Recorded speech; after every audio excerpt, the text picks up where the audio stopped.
I've been trying to pay attention and take some notes throughout the day as I've been listening to the various speakers, and I've been able to take away several points from everybody today, in fact, that I think in an overarching umbrella hopefully will make some sense in terms of what I have to share with you today in terms of some of the information. As Jerry said, just some of the themes that I've heard today have resonated with me, and one of which was do what you love and what you're passionate about in life. And I am a workforce development professional. I believe very firmly in that. I've been doing it for over 20 years, and like to think that some of the things that I do day in and day out make a difference in people's lives and be able to help them from an educational standpoint. I'm an educator, and be able to provide opportunities for them to be able to get family-sustaining jobs and earn family-sustaining wages. I realize I'm a little bit of an outlier here today, and I guess there's a little bit of a risk with that in the sense that, I have some information to share with you about Marcellus Shale. And I know in the area I pay attention. I work in education and work with a number of different industries, and I pay attention to what's in the papers and watch the ebb and flow of opinions and in the politics that go around this topic, and understand that this is a very hot topic. One thing I do want to say to you is that I am in workforce development. I'm not here to talk about environmental issues or politics. I'm here to talk to you about what's happening in the community from a workforce development standpoint. Some of the things that I heard today that I think really, as I said, resonate with what we're seeing in this community is we have a movement. Look around the community. Transformations are on their way, and we are experiencing tremendous growth. I don't know how many of you happened to see the newspaper a few weeks ago about Williamsport being the 7th largest growing city in the nation in terms of GDP. That's no surprise to many of us that have been working. I've been working and paying attention to what's been going on with this industry, as well as a number of other industries in our area, but particularly this industry since 2008. Changes are happening so fast. How do we adapt to that change? Problem solving. There's one thing I heard earlier about being able to think creatively and to problem solve. Education and acceptance. Perspectives are very important. Politics aside, let's take a moment on that one and look through the lens of education when it comes to this particular topic. Prevention rather than treatment. Being in education, I firmly believe that education is key in that process. And to take a look at the state of the economy, and if you've been paying attention to that over the last few years, we're not without our challenges here, but in this particular area, we're in a little bit of a bubble compared to other parts of the state and other parts of the nation from an economical standpoint. If you look at this county's unemployment rate, you look at Bradford County's unemployment rate, we're actually well below the statewide average. And if you look at the national average, we even fall below that. So when we take a look at the state of the county economy and why things are looking different here, and when I say things are looking different in here, if you've been paying attention to some of those changes, you're seeing tremendous shifts in housing and real estate, new business development, increased economic development with a lot of new companies coming to Williamsport to set up their operations here. Healthcare development, look what's happening in our healthcare system, look what's happening in our education system, and what I'm here to talk with you a little bit about today from a workforce development standpoint. So what I'd like to do is to move into the presentation. No, I can do that. And just give you a little bit of information in terms of some of the industry roots of the gas and oil industry. North America gas and oil industry has dominated the landscape, and for those of you that have been paying attention in this area, early on in this play we saw a number of license plates from out of state in terms of Texas, Louisiana, Oklahoma, Alaska, Canada, as well as a number of other areas that really have a fully developed infrastructure in place and legacy knowledge for a highly trained workforce to be able to work in this industry. It's not something we have here, even though Pennsylvania, if you look in the Southwest with a lot of the Drake wells, we have a long history of oil and gas in Pennsylvania. However, if you look in this area, we have pipelines and we have shallow gas and a lot of the state forest lands and a lot of the areas in the state. However, this is an entirely different movement from what we're accustomed to here in this area. And it's an entirely, in terms of technology, but also in terms of workforce requirements and expectations. If you look at some of the workforce challenges, again, when you look, historically of where this industry began and what it took to be able to drill a well and kind of where we are today, things have become very highly technical. It's a dangerous job in many cases if you're on the front line in terms of some of the roustabout and roughneck positions. The workforce, it comes to us, and many of us know, when you hear the word roughneck or that has that work ethic or cowboy mentality that follows that around, when in fact there is a very strong general labor component to this industry, but there's also a lot of really high-end technology needs for a lot of the different positions in this industry. So the value and limitations, like I said, for legacy knowledge or institutional knowledge for us in this area are a challenge, and that's why you saw so many out-of-state people coming in, over the last few years to be able to get things ramped up. The industry is experiencing prolonged growth, and if you've been paying attention to these shale plays, there's nothing new with this shale. It's been there, for a very, very long time. It's a geological formation. And what makes it so hot now is that the technical advances, the technology advances that allows us to be able to access that natural resource. So the industry has experienced that prolonged growth and subsequent skill shortages in terms of recruitment and retention. And I know that that's been an issue when you go around the state and you talk to people and they say, what about, Pennsylvania jobs? And where are we with Pennsylvania workers being able to move into this to get family sustaining wages? And I will talk about that in a little bit.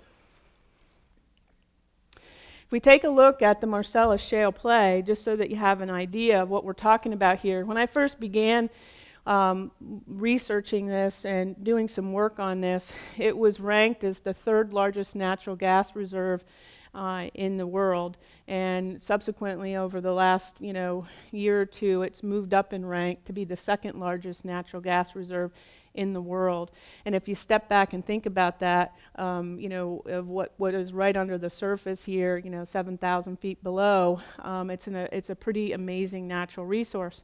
It doesn't come without problems, and it doesn't come without environmental concerns. It doesn't come without safety issues, community impacts. There's a lot to it, and it needs to be done the right way. And I know that in Pennsylvania things ramped up so quickly, and a lot of the regulations and legislations that came into play were kind of, working hard to stay up with the pace of the industry. This is a very quick-paced industry. Being in workforce development for the past 20 years, I can tell you that this industry moves quickly and technology changes rapidly, more so than what I've ever witnessed working with any other industry in my career time.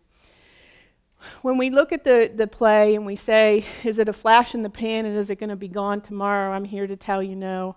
The estimates and exactly how long, a lot of that's going to depend and vary depending upon the pace in which the drilling will take place, throughout the years as we go here. But it is a generational play. You're looking at 100 years, most likely, to be able to drill everything out and go into the production phase of what we're looking at. So there, are folks that can move into this industry today, coming out of high school, that can retire, and their children most likely will be able to retire. There's an inadequate educational infrastructure to be able to support this industry at the current time.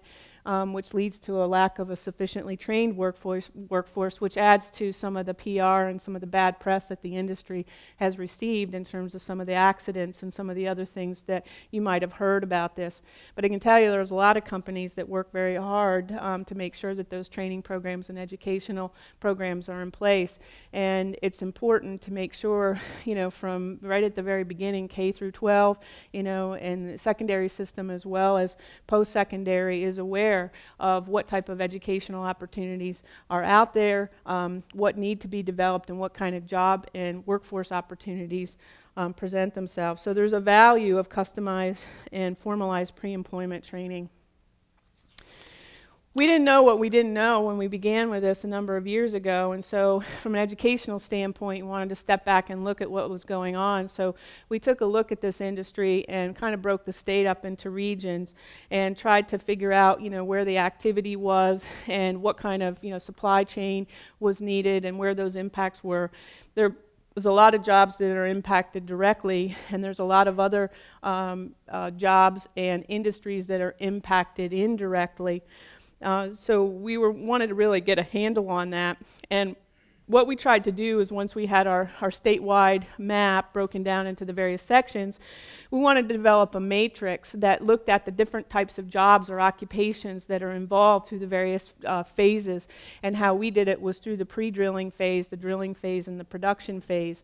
And I don't have, there's actually, and I have a slide that's going to show this, but there are actually over 400 people in 150 different occupations that are involved in bringing that well into production and through production. And I don't have all of those jobs to show you today, but I just wanted to give you a sampling of, you know, of what that matrix looks like. And we do have the full matrix, and we did an educational matrix with each of those jobs to look at what type of educational opportunities were required for each of those jobs. But this gives you just a sampling of the pre-drilling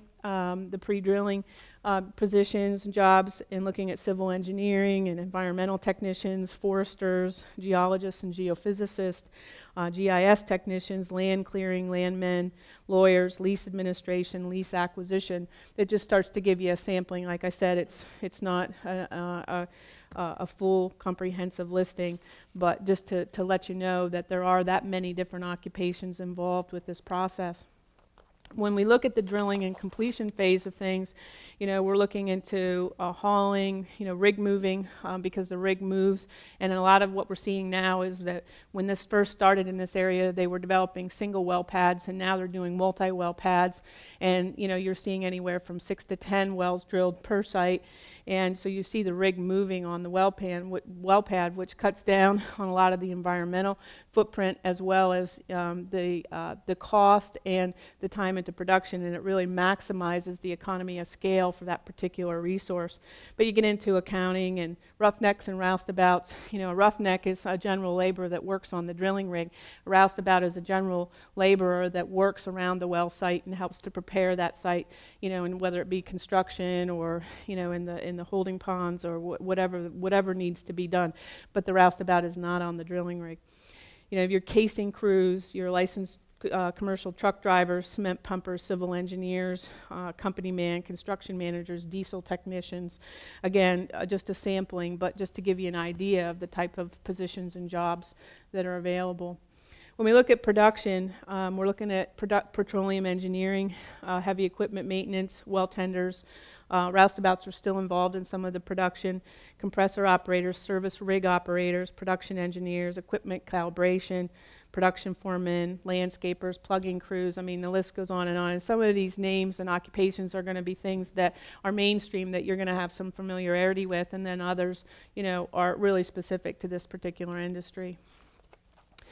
I think that this slide begins to help put some things in perspective. When we did the needs assessment and we developed a model that looked at those occupations based on that matrix and how many people it took and how many different occupations, once we had that down pat and vetted that with industry and we knew where we were, we wanted to look at how many wells were being drilled. And based on the fact that we know it's over 400 individuals and 150 different occupations, if we have an idea of how many wells are being drilled, then that gives us some projections for an aggregate workforce number for this industry. And if you look at this particular slide, it's broken up by the Northwest, the Northeast, and the Southwest.